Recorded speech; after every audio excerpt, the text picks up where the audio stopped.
Hey, welcome to the process. My name is Dr. John Bush. This is lesson 79. Can you imagine? Total team time of offense. I'm going to be looking in sectors. So top, above average, below average, and bottom time of offense versus yards per game versus rushing and passing. So now this lesson is going to try to make those connections, if there are any to be made, to try to figure this business out. Please see lesson 78 where I started this block of materials. So if you've mastered lesson 78, then come to 79 here. Again, we're trying to help you win your fantasy football drafts this year, and let's see what data and conclusions I have. Okay, I think I just wanted to say that let's look at yards per game versus time of offense. Again, this is sectors. So, this is neat from 2016 to 2020. And I'll give you the year. I'll give you the team time, I call it, the old TT number, from highest, above average, below average, and bottom time of the team in offense. So, and then I give you, of those teams, the average yards per game metric there. And I colorized the team type from green to red, okay, from high to low, and the average of yards versus game from high to low, and purple is high, yellow is low. So in 2016, 2017, 18, 19, are you seeing some trends here? Hello. So now check out 2020. The best of the worst. Isn't that interesting? There's some secrets there, I'm sure. But anyway, it's really nice to see that time of offense seems to be associated with yards per game. Okay, that would make sense. So now we can use this early in the season to see if there are teams that are surprising us with their time of offense. And one might then trade for players on those teams. Any waiver wires, you could acquire those, handcuffs, these kind of things. Get a jump on everybody. Everybody's still using 2020 data. But it is clear to me, there seems to be, and probably not surprising, people say, oh, well, we assume that the more time you spend on offense, the more yards you should get. I know, but it's nice to see that information, okay? And the teams that were producing and the lowest time of offense were not generating as many yards. I think there's some opportunities there. So let's see what else I got for us here.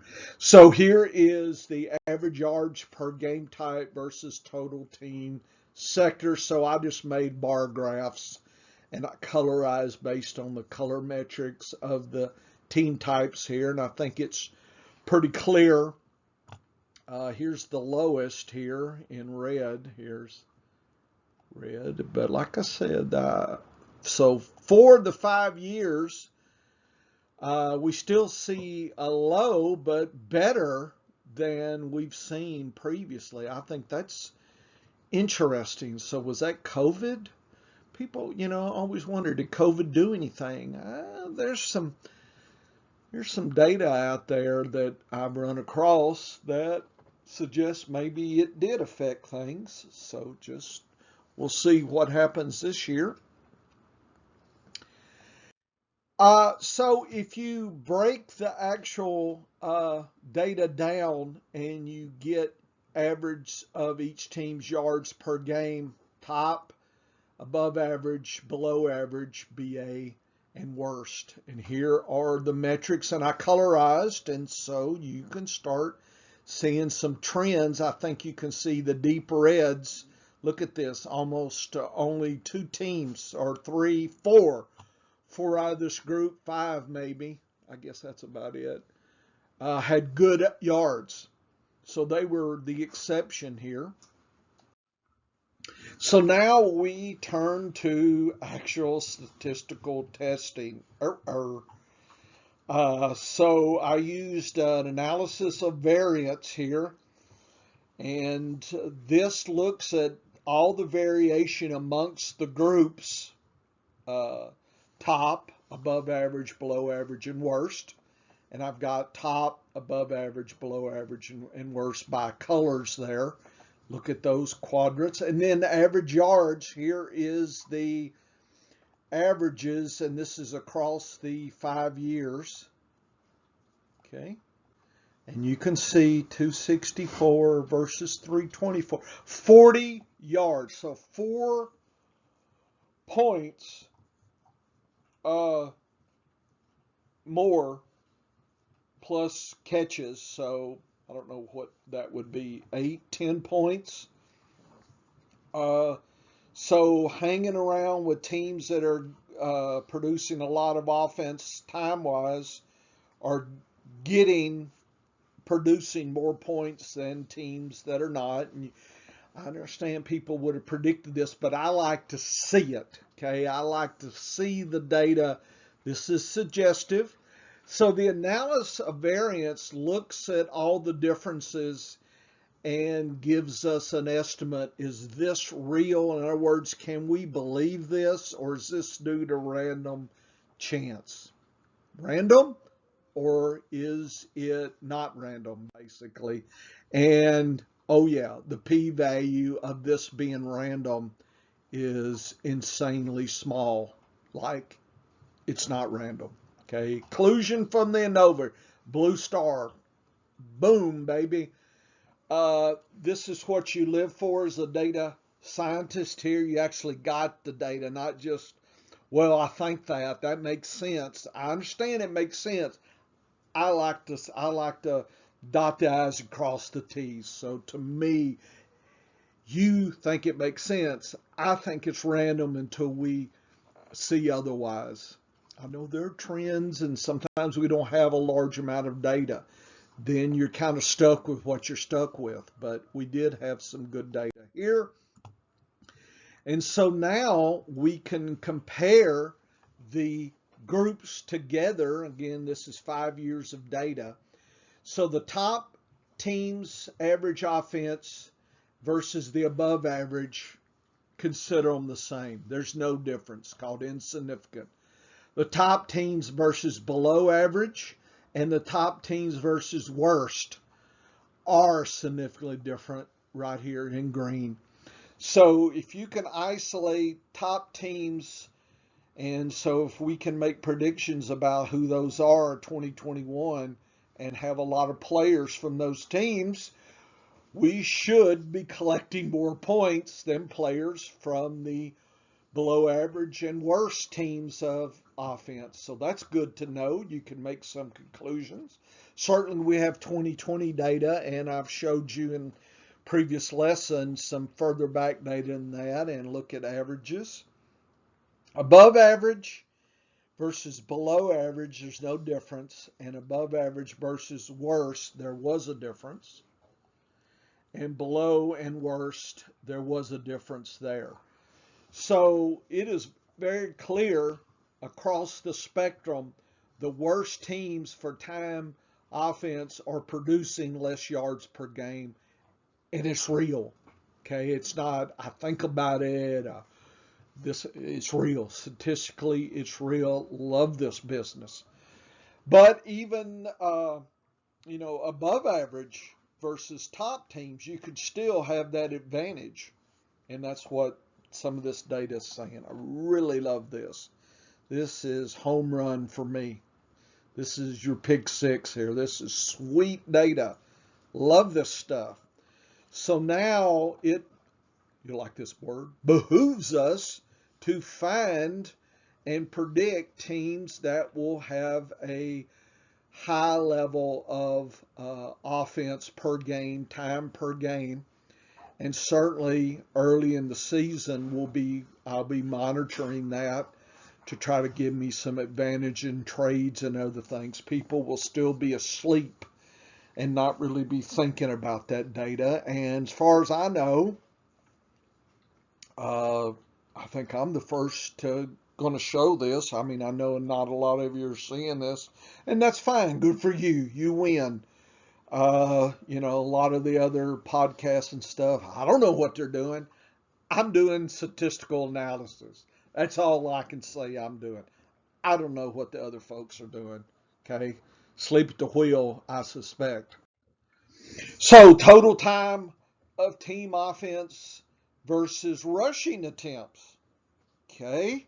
So, I gave you total yards. Now, let's look at rushing. So, we're talking now in a standard league format. This is probably really significant, right? This is highly significant. Everybody's going for running backs in the drafts. Very intriguing. So let's see if we can hammer this home. Here's the actual raw data.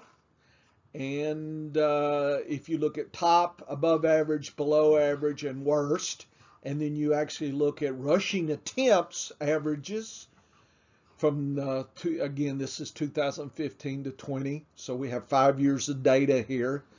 Can you imagine actually looking at data? Hey, come on. This is so much fun. Looking at for instance, teams with low amounts of rushing that still had a lot of time of offense, I see two.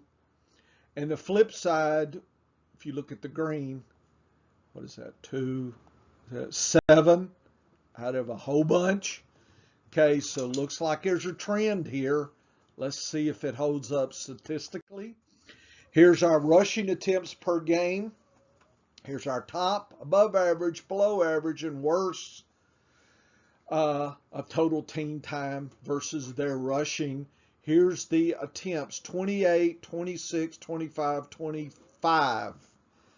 So three and a half more. Okay. Don't know how many yards that gives you, but at least it looks like there's more rushing with more time spent. But not that significant. Is that real? How do we know? Let's do our Anova. And yes, even though it's not big difference, it's still real. Love this stuff. So top and above average are different. Top and below, top and worst, all different. So if you can isolate teams that are going to have the highest time of offense per game, you're going to find where the more rushing attempts are occurring, those teams. So that means their running back should be worth more than the other. Above average or below average, there's no difference. So only with the top teams. So we're talking the top quarter, top 25%. So what is that? Top eight? Top eight. Okay. So we might get a look-see into early 2021 to see if we can find some handcuffs and things people missed. Okay. So let's see who dominates early. Certainly use your past data in lesson 78 to look that. So now you can flick this back to rushing. Okay, rushing attempts are higher when teams have a high level of time spent on offense. Wow. Is that sweet or what? What about passing? Okay. Some people, oh, well, must be the same. Well, we'll find out, right? Here's the data. Okay. Looks maybe suspicious, maybe not. Let's see. Continuing on. Here's the top, above average, below, and worse versus passing attempts. 35, 35, 35, 34. Wow. That is interesting. So only one pass attempt difference, 1.3? Is this real? Or is this just random and there's no difference? It's random. So time of offensive possession does not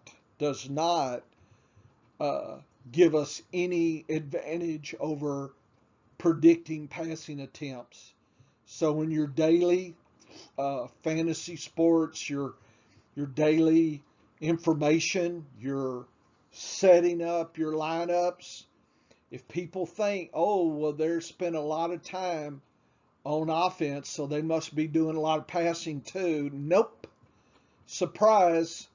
See, you thought you knew, but you didn't. Okay, so if you ask people, they say, oh, well, it makes sense. Well, for rushing, but not for passing. Boom, baby. Love this stuff. Live for where we find people are going to be wrong.